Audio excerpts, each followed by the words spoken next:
বসন্ত এসে গেছে, দোল উৎসব আর কিছুদিন পরেই, এবং এই বসন্ত উৎসবের আগেই বসন্ত উৎসবে মাতোয়ারা দুর্গাপুরের মহিলা মহাবিদ্যালয়ের ছাত্রীরা আজ সকাল থেকে দুর্গাপুরের মহিলা মহাবিদ্যালয়ের ছাত্রীরা তারা বসন্ত উৎসবে মেতেছেন। কলেজের নিজস্ব অডিটোরিয়ামে চলছে নৃত্যসহ বিভিন্ন রকমের গান, এবং এখানে সমস্ত ছাত্রীরা ছাড়াও প্রাক্তন ছাত্রীরাও রয়েছেন স্কুলের শিক্ষিকারা।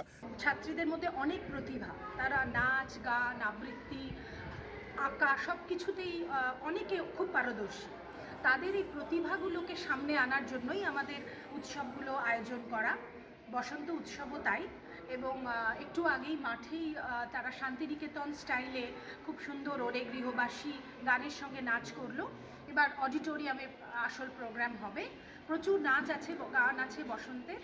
এছাড়া আমরা যেটা করেছি, আমরা বসন্ত মেলার আয়োজন করেছি।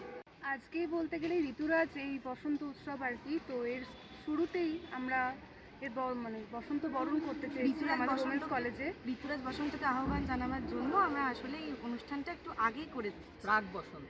হ্যাঁ, প্রাক বসন্ত উৎসব। আর কি থাকছে আজকে তোমাদের অনুষ্ঠানে? আজকে নাচ গান আমরা সবাই মিলেই করছি, যা ওমেন্স কলেজের সমস্ত।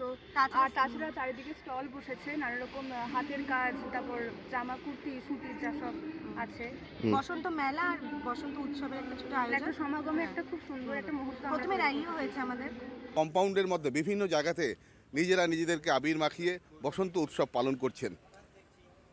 এই প্রাক বসন্ত উৎসব আজ তার কিছুটা ছোঁয়া পাওয়া গেল দুর্গাপুরের সরকারি মহিলা মহাবিদ্যালয়ে, এবং এই বসন্ত উৎসবে সকাল থেকে বিকেল পর্যন্ত নানান অনুষ্ঠানের মাধ্যমে প্রাক বসন্ত উৎসব বা প্রাক দোল উৎসব পালন করছে দুর্গাপুরের মহিলা সরকারি মহাবিদ্যালয়।